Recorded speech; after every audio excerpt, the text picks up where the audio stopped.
Hi, Alan Schimmel, DevOps.com from DevOps Enterprise Summit 2015, here with Jonathan Wilkinson, VP of Product at PagerDuty. That's it, good Johnny, morning. welcome. Hey, how are you? I'm great, thanks. You? Good. John, so we're in the third day Yep. of DevOps Enterprise Summit. What's been your impression so far of the show this year?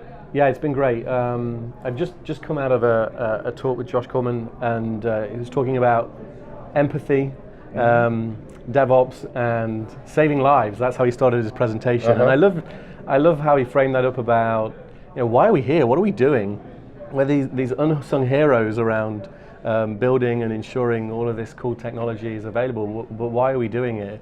Who's relying on it? And when you think about the stakes, increasingly it is life. around how technology is being used, it is life, and just an amazing way to kind of frame that up. And just talking more around, I'm just struck always about coming back to this topic around leadership and how we drive DevOps adoption, and how really DevOps to me is just a symptom of something much bigger around organizational transformation. Leading the transformation. We had Gary Groover a little while ago, and I'm interested, what do you think about how do you best do that?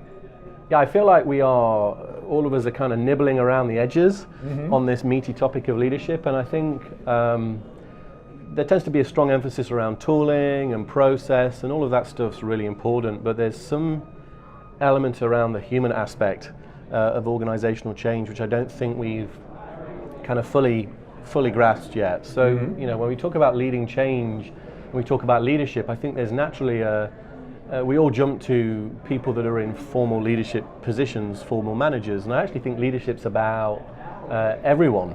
Everyone is a leader, and what is a leader? It's somebody that has the ability to make an impact and drive change, right?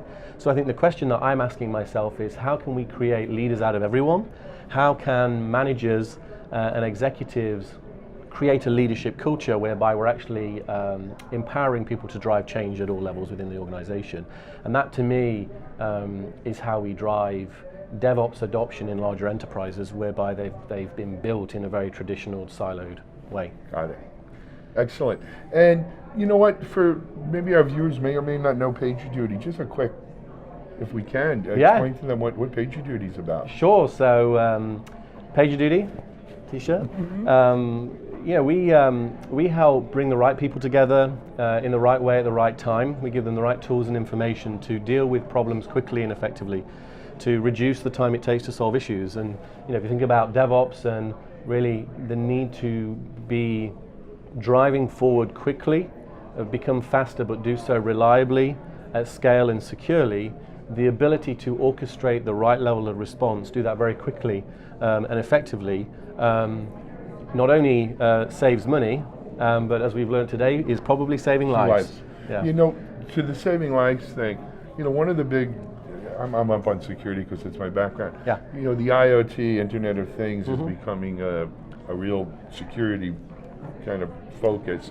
Yeah. And when we start talking about things like insulin pumps or pacemakers or other biomedical devices that are now being hooked up via the internet, via IoT, via IP, and the security challenges they represent, and how we update the software, because these things all run on software, how we update this software, it does become a case of life and death, and lives depend on it. Totally. So, and it's only going to get more so. And it's mind-boggling actually. If you think about the scale. You start thinking about how we're controlling train systems, right? Or driverless cars. Our kids may not drive their cars. Yeah, well actually I was just speaking to a colleague yesterday, and he said, hey, my car drove over the bridge to work. I went, what? He went, yeah, I have a car, it's got all the hardware to drive itself. Last night over Wi-Fi, it got a software update, and now the thing drives him across the bridge. Yeah. And I went, but how does it know about different cars? And he says, no, all of that stuff is smart enough to figure that all out. And I just went, wow, that is amazing. And I read a really interesting article a couple of months ago that talked about profound tech companies and how traditionally we've judged the success of them on valuation or market share. And I actually think the most significant indicator of the success of a company is when something becomes so ingrained in our lives, we completely take it for granted. I mean, imagine, never do I step out onto the street and stick my hand out and get a cab. I go straight to my phone And for Uber, and if my battery's dead, I'm going to panic. I'm like, Right, what do I do now? The physical exchange of money in a cab is kind of freaking me out just thinking about it. So there's just this technology embedded in society, and then you start to think about how that could be misused. From the security standpoint, or we've heard from Josh about just the complexity of code and the technical debt, and I love how he referred to it as kind of a hygiene problem within the code. Is software supply chain profound. Yes. Yeah. Anyway, Jonathan, we're going to wrap up because we need to move on to our next guest. But thank you for coming in today. Yeah, my pleasure. Continued success at PagerDuty. Thank you so much. And thank you for participating in DevOps Enterprise Summit 2015. Alan. Take care. Thank you. See ya. Alan Schimmel for DevOps.com.